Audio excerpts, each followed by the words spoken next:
السلام علیکم دوستوں، میرا نام ہے عامر جمیل اور آپ دیکھ رہے ہیں دا سب کانٹیننٹ آف ہسٹری۔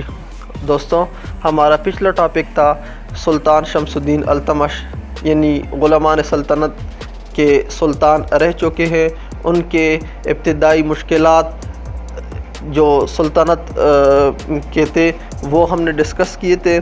آج ہم اس کے پچھلا ٹاپک یعنی کہ ان کے آخری ایام میں انہوں نے کیا کیا، منگول پالیسیز ان کے کیا تھے اور ان کے کارنامے کیا تھے۔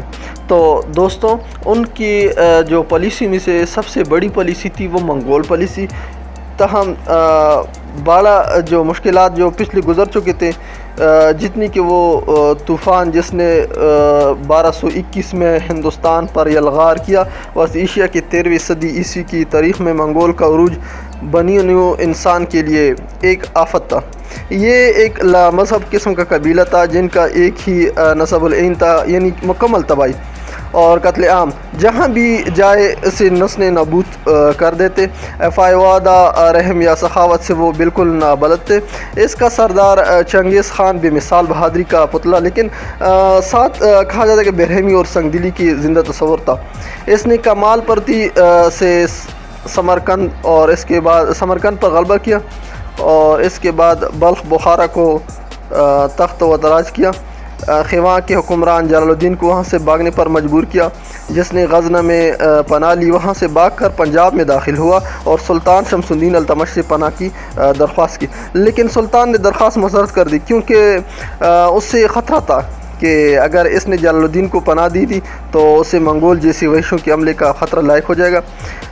تو چنگیز خان ہندوستان پر حملہ آور اس ٹائم ہونے کا خوشمند ضرور تھا، لیکن جب اسے یہ خبر ملی کہ ہندوستان سخت گرم ملک ہے اور اس کی جو افواج تھی وہ گرمی کا مقابلہ نہیں کر سکے گی، تو اس نے ہندوستان پر یلغار کا ارادہ ترک کر دیا۔ سلطان شمس الدین التمش بہت بڑی خوش قسمتی تھی اس کی کہ اس طرح جب اس کی حکومت ہندوستان میں محض نوزیدہ تھی تو وہ منگولوں کے تابڑ توڑ حملوں کا مقابلہ نہیں کر سکتی تھی، لہٰذا منگول خود ہی واپس چلے گئے۔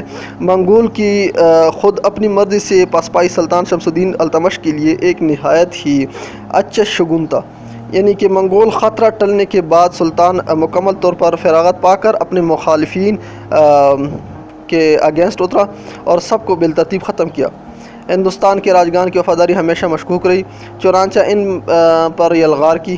رتنبور کا قلعہ ناقابل تسخیر سمجھا جاتا تھا، سلطان نے اس کو بھی 1229 میں یوں کہہ لیں کہ فتح کیا، پھر اجین فتح کیا، پھر 1234 کو مالوا مکمل طور پر سلطان کے قبضے میں آ گیا۔ اس طرح پورا اس طرح سے مکمل شمالی ہندوستان یعنی سلطان کے زیر نظر آ گئے۔ اس کے بعد سلطان بنگال سے سندھ تک، ہمالیہ سے دریائے نرمدا تک پھیلی چکی تھی، چونکہ ایک بہت بڑی سلطنت تھی۔ ان فتوحات سے سلطان کی شہرت کو چار چاند لگ گئے۔ خلیفہ بغداد نے، جس سے مسلمان عالم اپنے آپ کو روحانی طور پر منسلک تھے، سلطان کے لیے ایک خلعت ارسال کیا اور اس سے سلطان دلی کا خطاب بخشا۔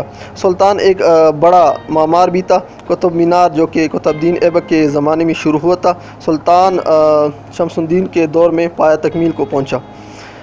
ابھی تک قوت الاسلام مسجد کو مزید خوبصورت بنانے کے لیے اس میں ایک مرحبہ کا اضافہ کیا۔ مسلمان بادشاہ اپنی یعنی سکوں پر اپنا نام ناگری اور کبھی کبھی عربی رسم الخط بھی لکھا کرتے تھے، اور ان کو سکوں پر ہندو مت کے علاوہ مثلاً دیوتا شیو کا بل اور چوہان راجہ گھوڑے پر سواری کرتے دکھائے جاتے تھے۔ تو سلطان شمس الدین التمش پہلا مسلمان فرمانروا ہے جس نے یعنی کہ مکمل طور پر عربی میں لکھے ہوئے سکے جاری کیے اور چاندی کے سکوں کو رواج دیا، جو کہ بعد میں روپیہ کہلانے لگے۔ اس طرح سے ہندو علامت سکوں سے ختم کی، اور اس کے کارنامے کچھ یوں تھے کہ سلطان کو خاندان غلامان کا اصلی بانی بھی کہا جاتا تھا، کیونکہ اس نے قطب الدین ایبک کی فتوحات کو مستحکم کیا۔ اس کا جو 25 سالہ دور تھا حکومت کا، ایک یادگار حیثیت رکھتی۔ بچپن ہی میں اپنی خداداد قابلیت، ذہانت اور خوبصورت کی وجہ سے بایوں کی حسد کا شکار ہو گیا، اور زماں میں سلطنت سنبھالنے کے وقت وہ مشکلات میں گرا ہوا تھا، لیکن اس نے پتہ ہے تمام دشتوں کو جو دشمن تھے ان کو زیر کیا اور مسلمانوں کے ہندوستان میں آباد کاری کو محفوظ سے محفوظ تر کیا، اور خلیفہ بغداد کے خلط اور سلطان کے خطاب نے اسے اور اہم ترین شخصیت بنا دیا، اور سلطان ایماندار اور سچا مسلمان تھا۔ اس کے علاوہ علماء کا قدردان بھی تھا، انصاف پسند بھی تھا اور بہترین منتظر